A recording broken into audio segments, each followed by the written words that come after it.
Menurut Bapak, apa sih pengertian entrepreneurship itu? Entrepreneurship kalau menurut saya,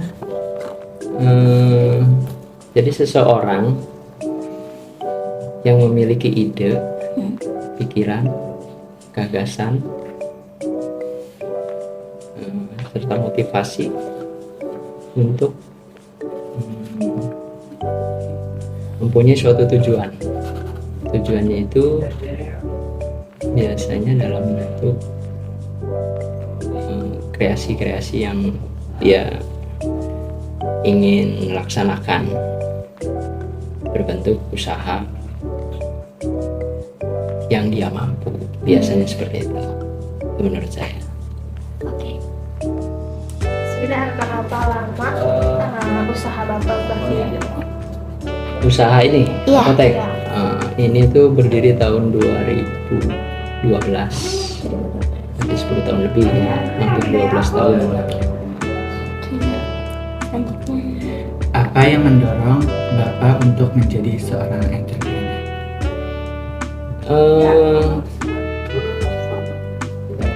Karena saya selaku profesi sebagai perawat juga,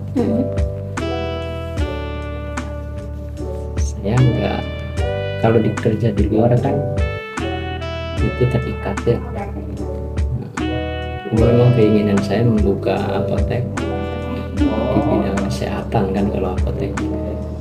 Nah itu, jadi kita bisa atur sendiri sesuai keinginan sendiri secara maksimal kan, dan juga mengamalkan apa yang saya punya, ilmu yang saya punya bisa saya amalkan kepada masyarakat, intinya itu.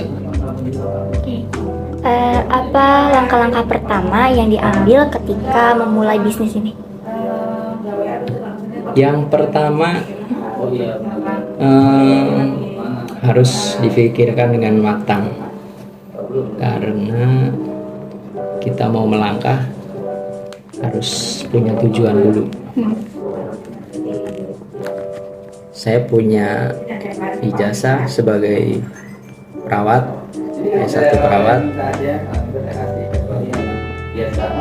Kebetulan dulu almarhum ayah saya seorang perawat juga. Kebetulan udah memiliki banyak pasien. Kemudian saya kembangkan. Tadinya saya mau bikin klinik, hanya saja perizinan klinik lebih luas, lebih besar.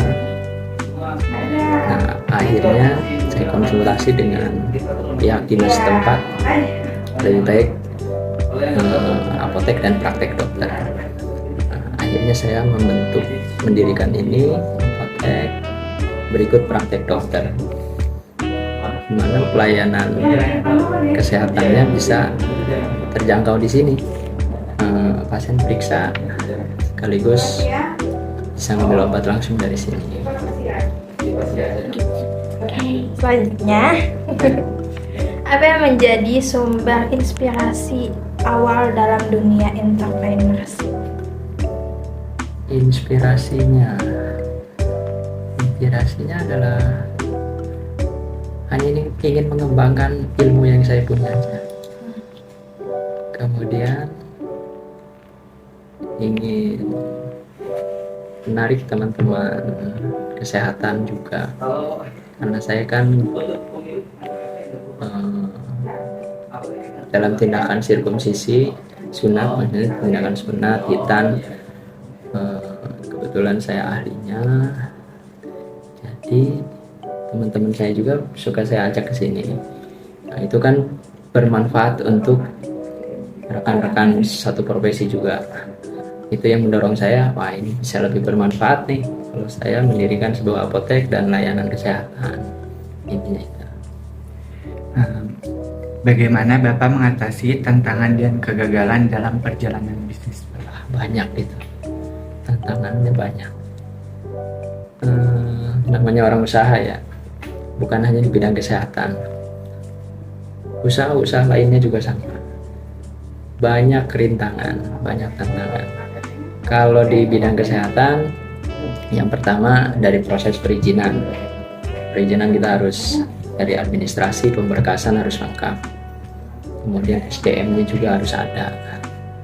Nah, kemudian kita harus memberikan pelayanan yang terbaik, jangan sampai ada terjadi malpraktek ataupun kecewa, masyarakat kecewa, pasien atau keluarga kecewa dengan pelayanan kita. Ketika waktu itu ada COVID juga, nah itu sangat kencang tuh, dimana kita benar-benar harus ekstra melakukan pelayanan yang maksimal. Sedangkan di suatu sisi itu ada wabah, kemudian persaingan. Untuk saat ini banyak bertambah klinik-klinik yang bekerja sama dengan BPJS. Kebetulan saya, apotek saya dan dokter belum bekerja sama dengan BPJS. Itu yang jadi satu kendala, tantangan dan hambatannya mungkin di situ. Ya mungkin rencana ke depan sih mungkin bisa bekerja sama dengan BPJS. Kenapa? Masyarakat untuk pelayanan kesehatan kan sangat penting tuh. Kalau bekerja sama dengan BPJS, masyarakat berobat gratis nih. Tapi kalau di sini kan masih bayar karena belum bekerja sama dengan BPJS. Mungkin tantangannya di situ.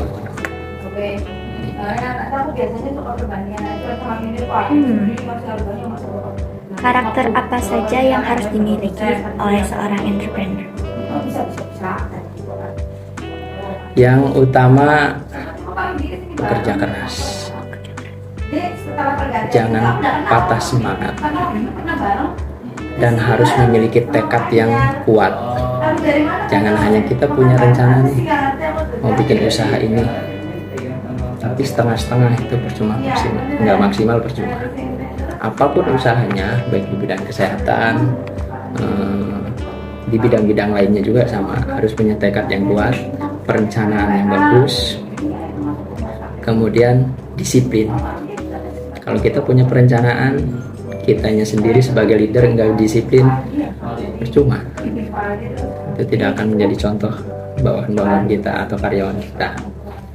Kemudian kejujuran itu diutamakan juga dalam bisnis. Dan saya di sini selalu kekeluargaan, walaupun dengan karyawan tetap kita rangkul biar mereka juga bersemangat membantu membangun perusahaan. Bagaimana Bapak membangun dan mempertahankan jaringan yang kuat dalam dunia bisnis? Kayaknya sudah dijawab yang tadi. Disiplin yang utama, ya kan? Kita harus disiplin. Semua profesi apapun kita harus disiplin. Konsisten. Berangkat, buka kita jam berapa, tutup jam berapa. Pelayanan harus lakukan yang terbaik kepada masyarakat, kepada customer. Kemudian kejujuran juga itu salah satu untuk mempertahankan. Kalau nggak jujur, manajemen bisa goyang. Walaupun kita ada orang-orang kepercayaan, karyawan kita orang kepercayaan, tapi kalau salah satunya nggak ada yang jujur, bisa tumbang. Itu kuncinya.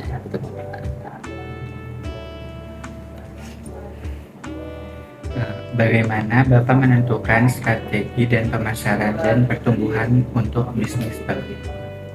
Strateginya kita harus jangan stuck di sini saja. Kita harus punya relasi. Kita juga harus membaca perkembangan pasar di depan, di luar selain kita. bersaing boleh, tapi secara sehat dan selalu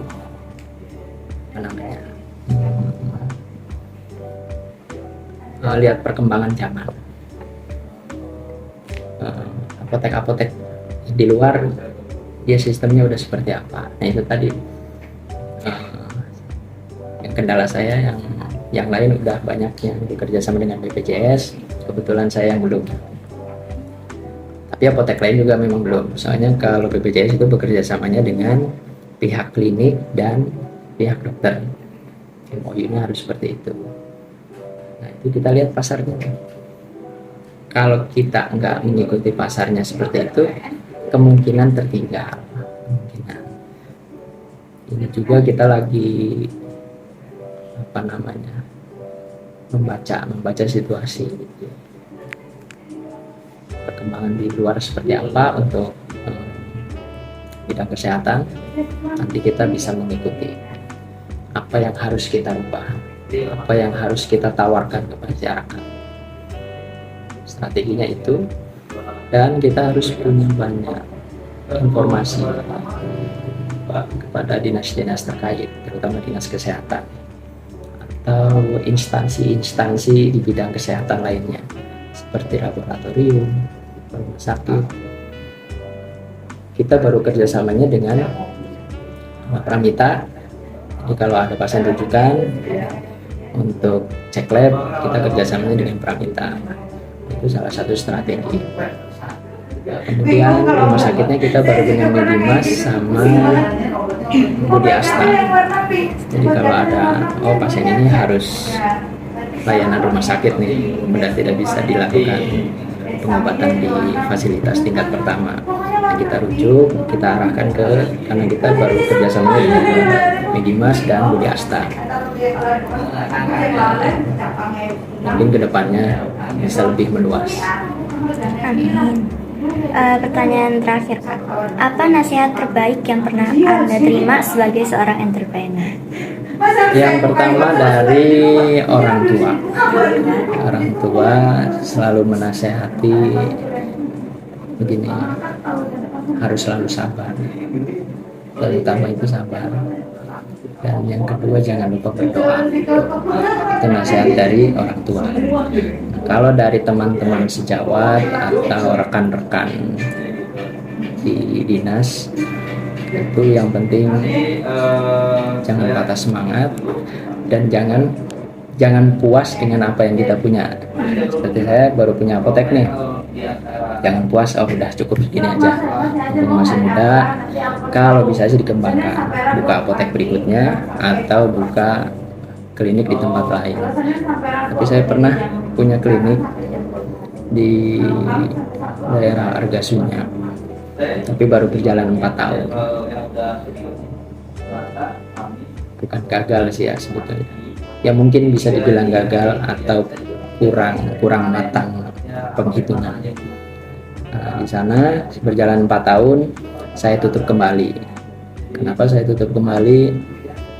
Karena sebetulnya manajemen udah bagus, hanya saja tempat bukan milik saya. Itu yang jadi kendala. Makanya itu menjadi pelajaran besar tuh. Jadi untuk kedepannya mudah-mudahan punya sendiri, berkembang sendiri dengan lahan sendiri.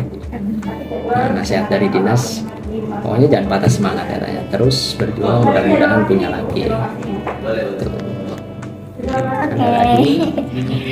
Udah, cuma segitu aja pertanyaannya. Terima kasih Pak Iwan sudah meluangkan waktunya untuk menjawab pertanyaan dari kami. Terima kasih.